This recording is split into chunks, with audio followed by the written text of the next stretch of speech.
ನಮಸ್ಕಾರ ಎಲ್ಲರಿಗೂ. Lunch box ಸಾಗಾ YouTube ಚಾನಲ್ಗೆ ನಿಮಗೆಲ್ಲರಿಗೂ ಸ್ವಾಗತ. ಇಷ್ಟೊತ್ತವರೆಗೂ ನೀವು ಸಬ್ಸ್ಕ್ರೈಬ್ ಮಾಡಿಲ್ಲ ಅಂದರೆ ಫಸ್ಟ್ ಸಬ್ಸ್ಕ್ರೈಬ್ ಮಾಡ್ಕೊಳ್ರಿ. ಯಾಕಂದರೆ ಇವತ್ತು ನಾವು ಹೋಮ್ ಮೇಡ್ ಮಸಾಲ ಪುರಿ ಮತ್ತು ಪಾನಿಪುರಿ ಮಾಡೋದು ಹೇಗೆ ಅಂತ ನೋಡೋಣ. ಹೈಜೀನಿಕ್ ಆಗಿ ಟೇಸ್ಟಿಯಾಗಿ ಮನೇಲಿ ಹೇಗೆ ಮಾಡೋದು ಅಂತ ನೋಡೋಣ ಬನ್ನಿ. ಒಂದು ಕುಕ್ಕರಲ್ಲಿ ನೆನೆಸಿಟ್ಟಿರೋವಂಥ ಗ್ರೀನ್ ಪೀಸು ಮತ್ತು ಆಲೂಗೆಡ್ಡೆ ಎರಡು ಬೇಯಿಸ್ಕೊಳ್ಳಿ. ಇಲ್ಲಿ ನಾನು ಗ್ರೀನ್ ಪೀಸ್ ಆಲ್ರೆಡಿ ಬೇಯಿಸಿರೋದ್ರಿಂದ ವಿಡಿಯೋದಲ್ಲಿ ನಿಮಗೆ ತೋರಿಸ್ತಾ ಇಲ್ಲ. ಮತ್ತು ಒಂದು ಕಡಾಯಲ್ಲಿ ಒಂದು 3 ಚಮಚದಷ್ಟು ಎಣ್ಣೆ ಹಾಕ್ಕೊಂಡು ಅದಕ್ಕೆ ಜೀರಿಗೆ, ಮೆಣಸು, ಚಕ್ಕೆ, ಲವಂಗ, ಬೆಳ್ಳುಳ್ಳಿ, ಶುಂಠಿ, ಆನಿಯನ್ನು ಇದಿಷ್ಟು ಹಾಕ್ಕೊಂಡು ಚೆನ್ನಾಗಿ ಸ್ವಲ್ಪ ಟ್ರಾನ್ಸ್ಲೂಸೆಂಟ್ ಆಗೋವರೆಗೂ ಅದನ್ನು ಬಾಡಿಸ್ಕೊಳ್ಳಿ.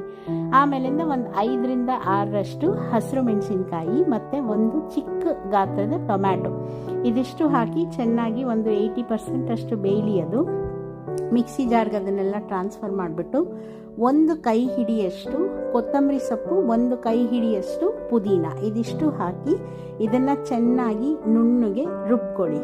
ಆಮೇಲೆ ಅದೇ ಬಾಣಲೆಗೆ ಗ್ರೀನ್ ಪೀಸು ಬೆಂದಿರೋವಂಥದ್ದು ಮತ್ತು ಆಲೂಗೆಡ್ಡೆ ಬೇಯಿಸಿರ್ತೀರಲ್ಲ ಅದೆರಡು ಹಾಕಿ ಚೆನ್ನಾಗಿ ಈ ಥರ ಮ್ಯಾಶ್ ಮಾಡ್ಕೊಳ್ಳಿ.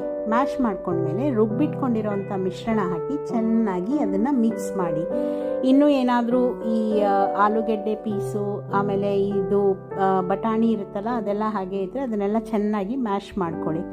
ಆಮೇಲೆ ಒಂದು ಅರ್ಧ ಚಮಚದಷ್ಟು ಅರಿಶಿನ ಪುಡಿ, ಅರ್ಧ ಚಮಚದಷ್ಟು ಕೊತ್ತಂಬರಿ ಬೀಜದ ಪುಡಿ ಮತ್ತು ಗರಂ ಮಸಾಲ ಇದಿಷ್ಟು ಹಾಕಿ ಚೆನ್ನಾಗಿ ಮಸಾಲ ಎಲ್ಲನೂ ನಾವು ತಿಂತೀವಲ್ಲ ಮಸಾಲ ಪುರಿ ಮಸಾಲ ಅದರಲ್ಲಿ ಮಿಕ್ಸ್ ಆಗೋವರೆಗೂ ಚೆನ್ನಾಗಿ ಮಿಕ್ಸ್ ಮಾಡಿ.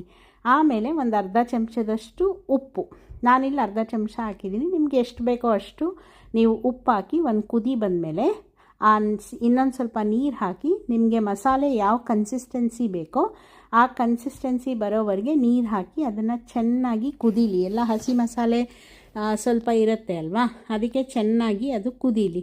ಕುದ್ಮೇಲೆ ಅದು ಉಪ್ಪು ಟೇಸ್ಟ್ ಮಾಡಿ ನಿಮ್ಮ ಮಸಾಲೆ ರೆಡಿಯಾಗಿದೆ.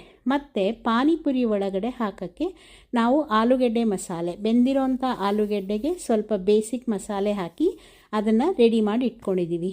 ಪಾನಿ ಮಾಡೋದು ಹೇಗೆ? ನಾನು ಐಸ್ ಕೋಲ್ಡ್ ವಾಟರಲ್ಲಿ ಪಾನಿ ಮಾಡ್ತಾಯಿದ್ದೀನಿ.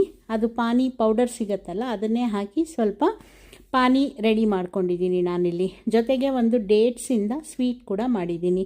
ನೋಡಿ ಈ ರೀತಿ ನಾನು ಪಾನಿಪುರಿನ